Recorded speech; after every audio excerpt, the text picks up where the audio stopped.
Welcome back to Pride and Prejudice by Jane Austen. This is chapter 52, in which we find out the piping hot, well-steeped tea from Mrs. Gardiner.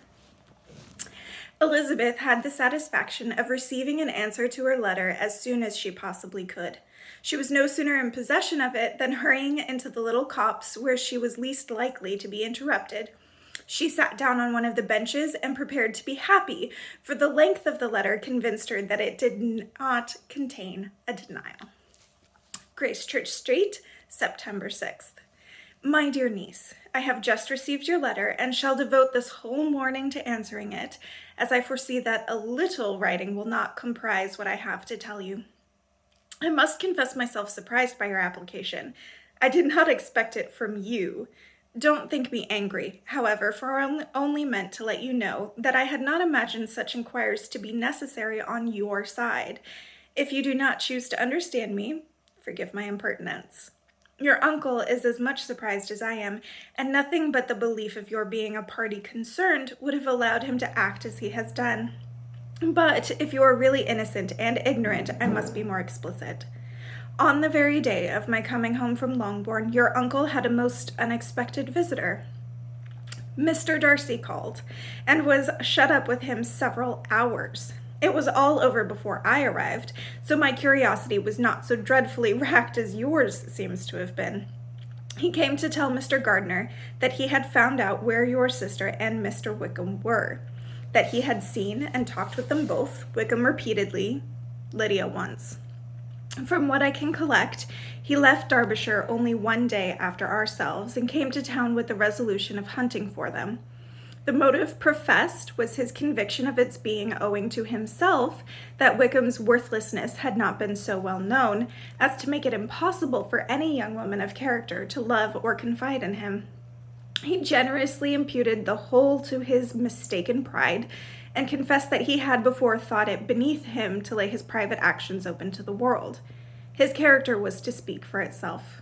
He called it, therefore, his duty to step forward and endeavor to remedy an evil which had been brought on by himself. If he had another motive, I am sure it would never disgrace him. He had been some days in town before he was able to discover them, but he had something to direct his search, which was more than we had, and the consciousness of this was another reason for his resolving to follow us.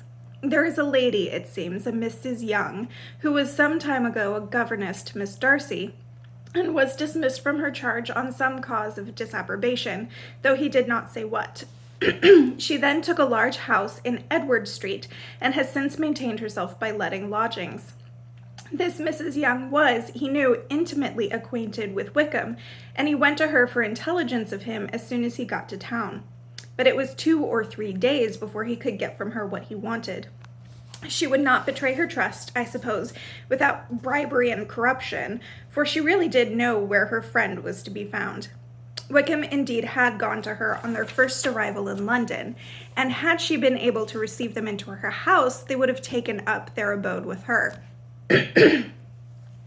At length, however, our kind friend procured the wished-for direction. They were in Street.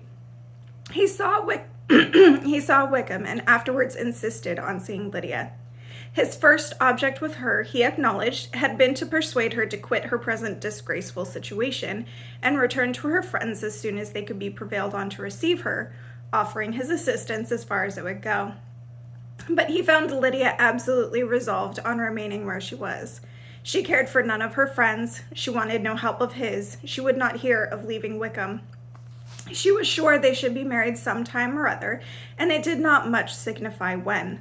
Since such were her feelings, it only remained, he thought, to secure and expedite a marriage, which, in his very first conversation with Wickham, he easily learnt had never been his design. He confessed himself obliged to leave the regiment on account of some debts of honor which were very pressing, and scrupled not to lay all the ill consequences of Lydia's flight on her own folly alone. He meant to resign his commission immediately, and as to his future situation, he could conjecture very little about it. He must go somewhere, but he did not know where, and he knew he should have nothing to live on. Mr. Darcy asked him why he had not married your sister at once. Though Mr. Bennet was not imagined to be very rich, he would have been able to do something for him, and his situation must have been benefited by marriage.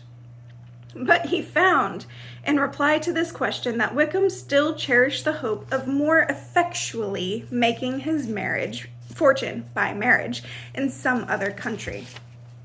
Under such circumstances, however, he was not likely to be proof against the temptation of immediate relief. They met several times, and there was much to be discussed. Wickham, of course, wanted more than he could get, but at length was reduced to be reasonable. Everything being settled between them, Mr. Darcy's next step was to make your uncle acquainted with it, and he first called in Gracechurch Street the evening before I came home. But Mr. Gardiner could not be seen, and Mr. Darcy found on further inquiry that your father was still with him and would quit town the next morning. He did not judge your father to be a person with whom he could so properly consult as your uncle, and therefore readily postponed seeing him till after the departure of the former. He did not leave his name until the next day. It was only known that a gentleman had called on business. On Saturday he came again. Your father was gone, your uncle at home, and, as I said before, they had a great deal of talk together. They met again on Sunday, and then I saw him too. It was not all settled before Monday. As soon as it was, the express was sent off to Longbourn. But our visitor was very obstinate. I fancy, Lizzie, that obstinacy is the real defect of his character after all. He has been accused of many faults at different times, but this is the true one. Nothing was to be done that he did not do himself, though I am sure, and I do not speak it to be thanked, therefore say nothing about it, your uncle would most readily have settled the whole. They battled it together for a long time, which was more than either the gentleman or lady concerned in it deserved. But at last your uncle was forced to yield, and instead of being allowed to be of use to his niece, he was forced to put up with only having the probable credit of it, which went sorely against the grain. And I really believe your letter this morning gave him great pleasure, because it required an explanation that would rob him of his borrowed feathers and give him the praise where it was due. But, Lizzie, this must go no further yourself, or Jane at most. You know pretty well, I suppose, what has been done for the young people. His debts are to be paid, amounting, I believe, to be considerably more than £1,000, another 1,000 in addition to her own settled upon her, and his commission purchased. The reason why all this was to be done by him alone was such as I have given above. It was owing to him, to his reserve and want of proper consideration, that Wickham's character had been so misunderstood, and consequently that he had been received and noticed as he was. Perhaps there was some truth in this, though I doubt whether his reserve or anybody's reserve can be answerable for the event. But in spite of all this fine talking, my dear Lizzie, you may rest perfectly assured that your uncle would never have yielded if we had not given him credit for another interest in the affair. When all this was resolved on, he returned again to his friends, who were still staying at Pemberley, but it was agreed that he should be in London once more when the wedding took place, and all money matters were then to receive the last finish. I believe I have now told you everything. It is a relation which you tell me is to give you great surprise. I hope at least it would not afford you any displeasure. Lydia came to us, and Wickham had constant admission to the house. He was exactly what he had been when I knew him in Hertfordshire, and I would not tell you how little I was satisfied with her behavior while she stayed with us, if I had not perceived by Jane's letter last Wednesday that her conduct on coming home was exactly of a piece with it, and therefore now I tell you what I now tell you can give you no fresh pain. I talked to her repeatedly in the most serious manner, representing to her all the wickedness of what she had done and all the unhappiness she had brought on her family. If she heard me, it was by good luck, for I am sure she did not listen. I was sometimes quite provoked, but then I recollected my dear Elizabeth and Jane, and for their sakes had patience with her. Mr. Darcy was punctual in his return, as Lydia informed you, attended the wedding. He dined with us the next day and was to leave again on Wednesday or Thursday. Will you be very angry with me, my dear Lizzie, if I take this opportunity of saying what I was never bold enough to say before, how much I like him? His behavior to us has, in every respect, been as pleasing as when we were in Derbyshire. His understanding and opinions all please me. He wants nothing but a little more liveliness, and that, if he marry prudently, his wife may teach him. I thought him very sly. He hardly ever mentioned your name, but slyness seems the fashion. Pray forgive me if I have been very presuming, or at least do not punish me so far as to exclude me from Pemberley. I shall never be quite happy till I have been all around the park. A low phaeton with a nice little pair of ponies would be the very thing. But I must write no more. The children have been waiting for me this half hour. Yours very sincerely, M. Gardiner. The contents of this letter threw Elizabeth into a flutter of spirits in which she was difficult to determine whether pleasure or pain bore the greatest share. The vague and unsettled suspicions which uncertainty had produced of what Mr. Darcy might have been doing to forward her sister's match, which she had feared to encourage, was an exertion of goodness too great to be probable, and at the same time dreaded to be just, from the pain of obligation, were proved beyond their greatest extent to be true. He had followed them purposely to town. He had taken on himself all the trouble and mortification attendant on such a research, in which supplication had been necessary to a woman who he must abominate and despise, and where he was reduced to frequently meet, reason with, persuade, and finally bribe the man whom he always most wished to avoid, and whose very name it was punishment to him to pronounce. He had done all this for a girl whom he could neither regard nor esteem. Her heart did whisper that he had done it for her, but it was a hope shortly checked by other considerations, and she soon felt that even her vanity was insufficient when required to depend on his affection for her, for a woman who had already refused him, as able to overcome a sentiment so natural as abhorrence against relationship with Wickham. Brother-in-law of Wickham! Every kind of pride must revolt from the connection. He had, to be sure, done much. She was ashamed to think of how much. But he had given a reason for his interference which asked no extraordinary stretch of belief. It was reasonable that he should feel he had been wrong. Had he liberality, and he had the means of exercising it. And though she would not place herself as his principal inducement, she could perhaps believe that remaining partiality for her might assist his endeavors in a cause where her peace of mind must be materially concerned. It was painful, exceedingly painful, to know that they were under obligations to a person who could never receive a return. They owed the restoration of Lydia, her character, everything to him. Oh, how heartily did she grieve over every ungracious sensation she had ever encouraged, every saucy speech she had ever directed towards him. For herself, she was humbled, but she was proud of him. Proud that in a cause of compassion and honor he had been able to get the better of himself. She read over her aunt's commendation of him again and again. It was hardly enough, but it pleased her. She was even sensible of some pleasure, though mixed with regret, on finding how steadfastly both she and her uncle had been persuaded that affection and confidence subsisted between Mr. Darcy and herself.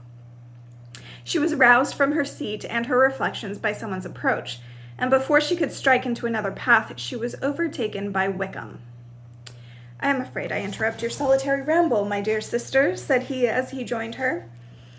"You certainly do," she replied with a smile, "but it does not follow that the interruption must be unwelcome. I should be very sorry indeed if it were. We were always good friends, and now we are better." "True. Are the others coming out?" "I do not know. Mrs. Bennet and Lydia are going in the carriage to Meryton, and so, my dear sister, I find from our uncle and aunt that you have actually seen Pemberley." She replied in the affirmative. "I almost envy you the pleasure, and yet I believe it would be too much for me, or else I could take it in my way to Newcastle.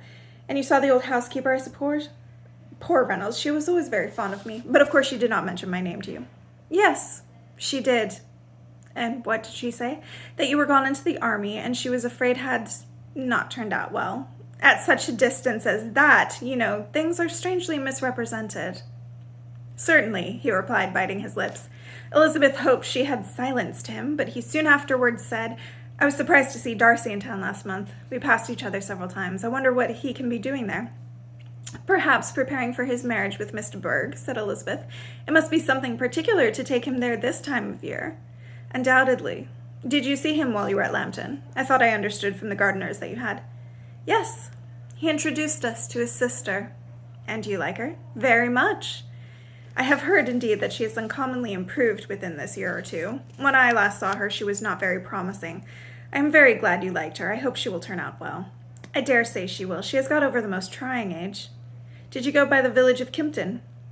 I do not recall that we did. I mention it because it is the living which I ought to have had. A most delightful place. Excellent parsonage house. It would have suited me in every respect. How should you have liked making sermons?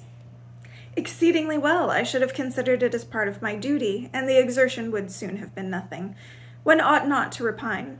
But to be sure, it would have been such a thing for me. The quiet, the retirement of such a life would have answered all my ideas of happiness. But it was not to be. Did you ever hear Darcy mention the circumstance when you were in Kent? I have heard from authority, which I thought as good, that it was left to you conditionally only and at the will of the present patron. You have. Yes, there was something in that. I told you so from the first, you may remember. I did hear, too, that there was a time when sermon-making was not so palatable to you as it seems to be at present, that you actually declared your resolution of never taking orders, and that the business had been compromised accordingly. You did, and it was not wholly without foundation. You remember what I told you on that point when we first talked about it.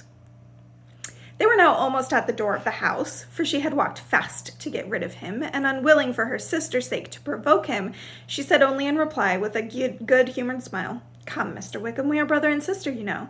Do not let us quarrel about the past. In future, I hope we shall be always of one mind." She held out her hand. He kissed it with affectionate gallantry, though he hardly knew how to look, and they entered the house. So much information! So many feelings. So many feelings. And then Wickham just had to come along and be a... Shouldn't say that word. Okay. I'll see you guys next time.